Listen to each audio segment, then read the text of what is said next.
The air is thick with heat, the kind that makes the asphalt shimmer and turns stepping outside into an act of war against the sun.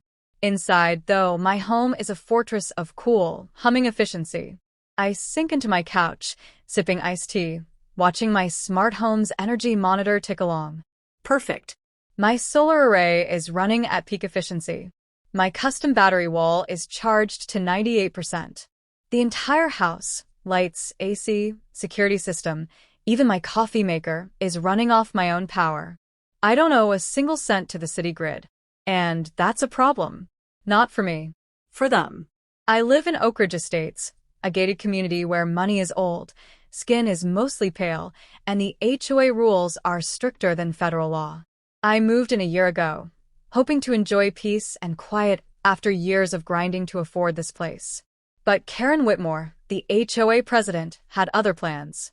She hates that I'm here. At first, it was subtle. Little things. A friendly-sounding letter about how my modern mailbox didn't match the neighborhood's classic aesthetic. A warning about my unapproved vegetable garden. A notice stating that my security cameras needed to be less conspicuous. I played along, swapping my sleek metal mailbox for their preferred boring wooden one. I let my tomatoes grow behind a hedge. I adjusted my cameras.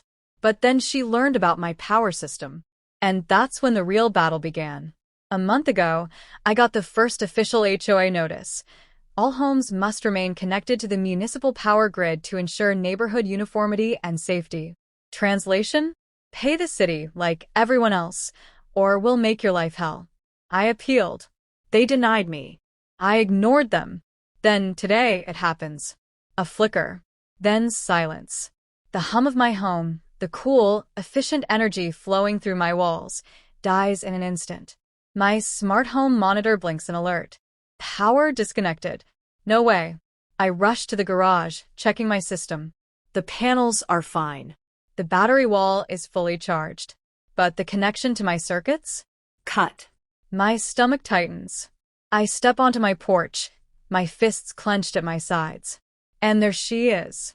Karen Whitmore, HOA queen, self-appointed neighborhood dictator, standing beside her pearl-white Tesla with the smuggest smile I've ever seen.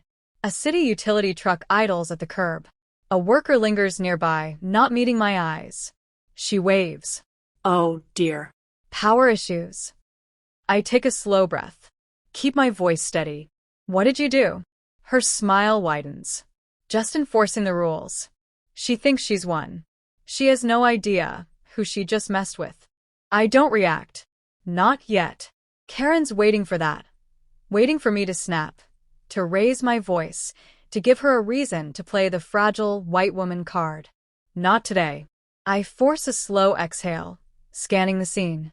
The utility worker, mid-50s, Hispanic, looking deeply uncomfortable, keeps his gaze fixed on the clipboard in his hands. He's not the enemy here. Just a guy following orders. Karen, though? She's the one smiling like she just checkmated me. Arms folded, nails perfectly manicured, standing in the shade of her pristine magnolia tree like some kind of suburban overlord. I step off my porch. Calm. Controlled. Why is my power off? Her expression doesn't change. Oh, it's all in the HOA guidelines, dear. Dear. She says it like a curse. All homes in Oak Ridge must be on the municipal grid. You refused, so we had the city disconnect your. That's illegal. A flicker of irritation crosses her face. Actually, it's a compliance issue. You were warned. I glance at the utility worker. You cut power to a fully operational, self-sustaining home. You know that's a lawsuit waiting to happen, right? He shifts uncomfortably. I just got the work order from the HOA. Said it was a safety hazard. Safety hazard? I scoff. My system meets every state and federal regulation. Karen tilts her head, feigning concern. Well, you say that. But without official oversight, who really knows? There it is. The game she's playing. It's not just about power. It's about control. About making sure someone like me, a black man in her neighborhood, falls in line. I clench my jaw, forcing my voice to stay even. Turn it back on. She sighs dramatically, as if she's exhausted just by the idea of explaining things to me. You'll need to submit a formal request. The HOA will review it, and if approved, we'll schedule a reconnection in, 6 to 8 weeks. I feel the heat rising, not just from the sun, but from deep in my chest. 6 to 8 weeks? In the middle of a Texas summer? I take a step closer, lowering my voice. You cut my power over some petty HOA nonsense. You left me in a house with no AC, no refrigeration, no security system. You really want to explain to the police why you endangered my life? Her lips twitch. The smile fades just a little. For a second, I think she'll back down. But then she recovers, letting out a small laugh, shaking her head. Oh, don't be dramatic. It's just electricity. I'm sure you'll figure something out. She turns, walking back toward her Tesla, completely unconcerned. And in that moment, I make a decision. She wants to play games? Fine.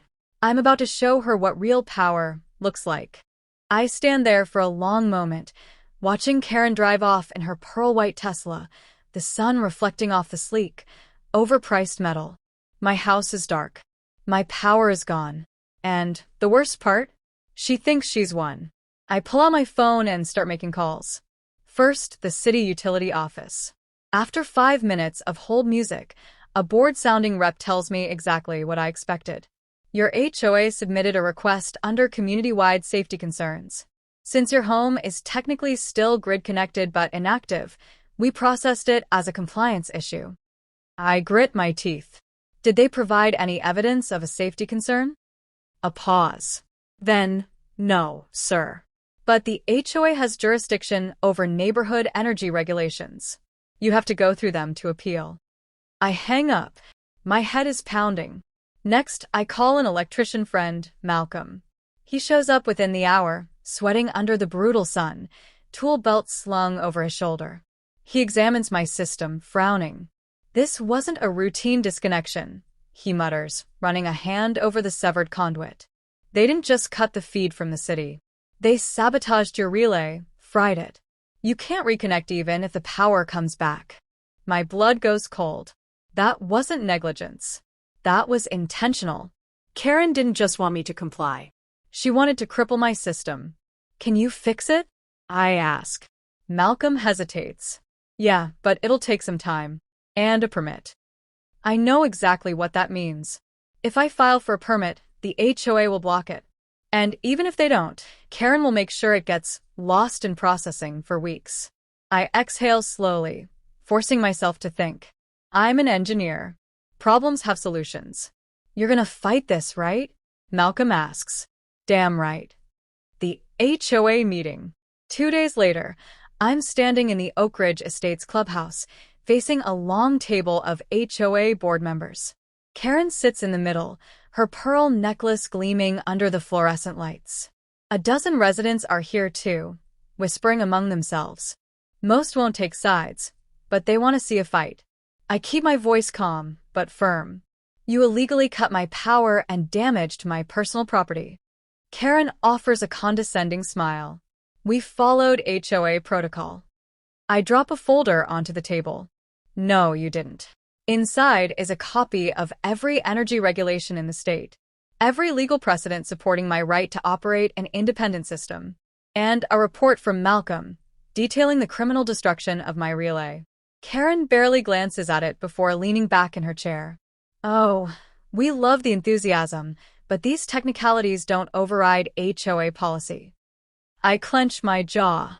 So, you're saying the HOA is above state law? She tilts her head, fake innocent. I'm saying we set the rules. If you don't like them, you're welcome to move. There it is. The quiet part out loud. I scan the room. A few residents shift uncomfortably. Others, her loyalists, smirk. Here's the thing, I say. I'm not moving. And I'm not letting you get away with this.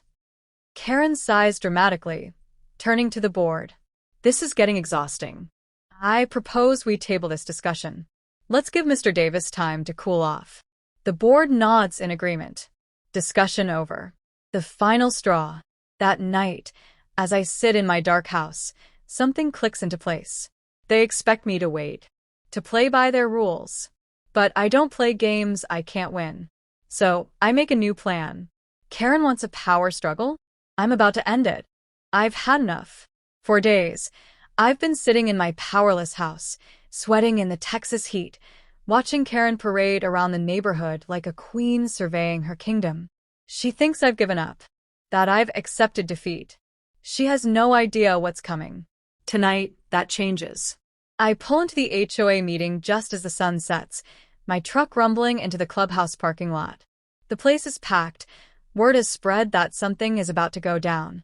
Residents mill around the entrance, whispering, some shooting me glances. They know I'm here for a fight. Good. Inside, Karen is already seated at the board table, sipping her overpriced bottled water, looking bored. Her cronies are beside her, smug as ever. I stride to the front of the room, setting a heavy briefcase on the table with a thud. The sound makes Karen's eyes flicker with the smallest hint of unease. I don't sit. I don't ask permission to speak. I just start. I'll make this simple. You cut my power. You violated state law. You damaged my personal property. And now you're going to fix it. Karen sighs dramatically, barely glancing up. Mr. Davis, we've been over this. The HOA has the right to enforce community standards. You should really consider a more positive approach instead of all this hostility. I lean forward, my voice steady. You sabotaged my home. That's not enforcement. That's a crime. She tilts her head, all fake sympathy. Oh dear, you sound so emotional. Maybe it's the heat?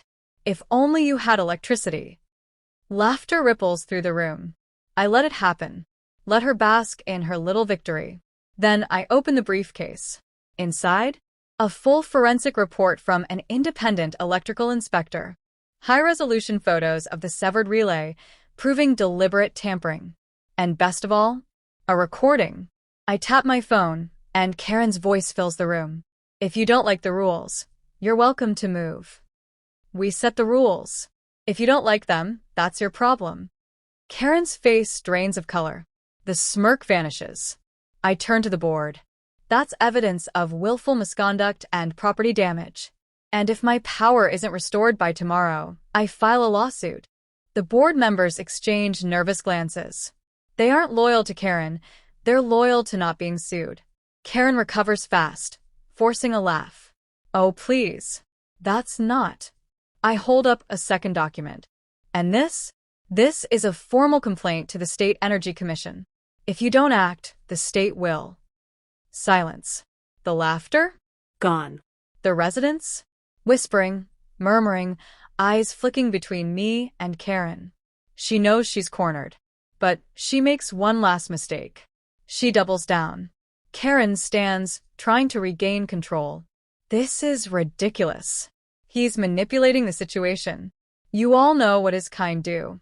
Gasps. A slow, chilling silence settles over the room. Her face freezes. She knows she just screwed up. I don't even have to say anything. The board members visibly pull away. A few residents shake their heads. She's done. I pick up my briefcase, speaking calmly. I expect my power back by morning. Then I walk out.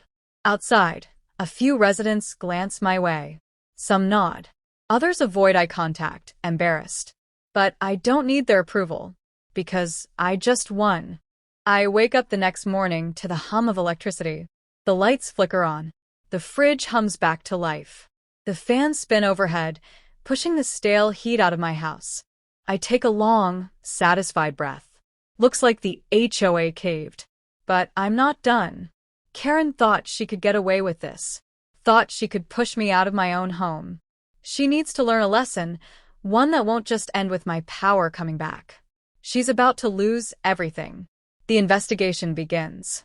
By noon, I've filed the formal complaints, one with the State Energy Commission, another with the city, and a third with a lawyer specializing in HOA abuse cases. But it's not until I meet with a local news reporter that the real fun begins. Her name is Rachel Green, and she's been covering HOA corruption for years.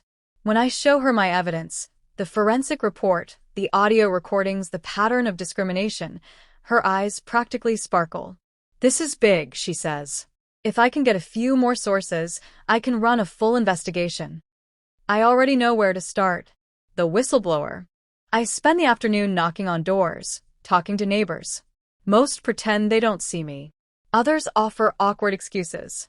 Then I find Linda. Linda's been on the HOA board for years, but unlike Karen's usual lackeys, she has a conscience. She's the kind of woman who always seemed uncomfortable at meetings, but never spoke up. Until now. When I show her what I have, she sighs, rubbing her temples. I knew Karen was bad, but this? I didn't know she went this far. She pulls out her phone, scrolling through messages. I shouldn't be doing this, but she shows me emails. Emails from Karen, explicitly directing the HOA to cut my power, encouraging them to make life difficult for certain homeowners. It's blatant. It's ugly. And it's all I need. Karen's world crumbles. By the next morning, the news report is everywhere. Local HOA president faces investigation over alleged discrimination and abuse of power. Homeowners' power cut in HOA dispute. Now state officials are involved. Karen tries to downplay it. Tries to act like it's all a misunderstanding. But then, security footage surfaces. Someone, probably Linda, leaks footage from the HOA office cameras. The video? Karen personally instructing the maintenance crew to cut my power. Now, it's not just an HOA issue. It's criminal. By noon, she's drowning in legal notices. The State Energy Commission is launching an inquiry. The city is looking into misuse of funds. Homeowners are demanding a full HOA audit. And her supporters? They scatter like roaches when the lights come on. The final blow. That evening, I get a text from an unknown number. Meet me in the clubhouse. Now. I already know who it is. When I arrive, Karen is sitting alone at the HOA table, hands folded, her perfect composure cracked for the first time. She looks desperate. We need to talk, she says. I lean against the doorframe. Do we? She exhales sharply. Look, this has gotten out of hand. You got your power back. I get it. You're upset. But we don't have to take this any further. I smirk. You mean I don't have to take this any further? You already did. Her hands tighten into fists. You think you've won? This HOA needs leadership. You really want to destroy everything over some petty grudge? I push off the doorframe, stepping closer. This isn't about a grudge. It's about justice. Her jaw clenches. You're making a mistake. No, you made the mistake. I lean in, voice low. And now? You're gonna pay for it. She stares at me, breathing hard. For a second, I almost see fear in her eyes. Then she storms out. The next morning, an emergency HOA meeting is called.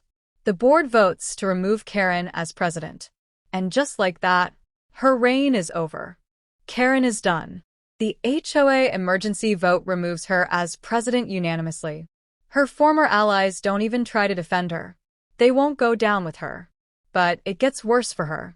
The State Energy Commission confirms that she ordered my power cut. That alone carries serious fines. But when they start digging, they find more.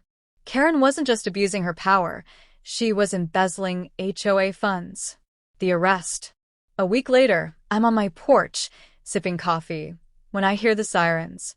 A black SUV and 2 police cruisers pull up in front of Karen's house. Neighbors gather. Some pretend they're just checking the mail, but their eyes are locked on Karen's front door. Then it opens. Karen steps out, wrapped in a silk robe, her hair a mess. She looks shocked, her hands trembling as an officer tells her, "You're under arrest for fraud, financial misconduct, and tampering with public utilities." She sputters, her voice shrill. "You can't do this. I ran this neighborhood. I was making it better." Her Tesla sits in the driveway, still covered in melted plastic. I smile. Justice. Public humiliation. By afternoon, the arrest is everywhere. News reports show Karen being led into a squad car, her neighbors whispering behind her back. The HOA board issues a formal statement, claiming they were shocked by her actions. Liars. But the best part? The neighbors finally talk. People who ignored me before now suddenly admit they saw Karen's behavior. They say they felt uncomfortable but didn't know what to do. A few brave ones even apologize. It was wrong, Linda says, shaking her head. We let her get away with it for too long. Damn right they did. Reclaiming my peace. 2 weeks later, I'm grilling steaks on my newly restored electric grill when a truck pulls up. It's an electric company crew. The lead worker steps out, holding a clipboard. You're the guy who took down the HOA president? I raise an eyebrow. That depends. You gonna cut my power again? He laughs. Nah, man. We're here to upgrade your grid. Courtesy of the State Commission. Turns out, my case forced the city to reevaluate how much power HOAs have. New regulations are coming. Karen's gone. The HOA? Under full audit. And me? I sit back, take a deep breath, and enjoy the sweet, electric hum of victory. Justice served.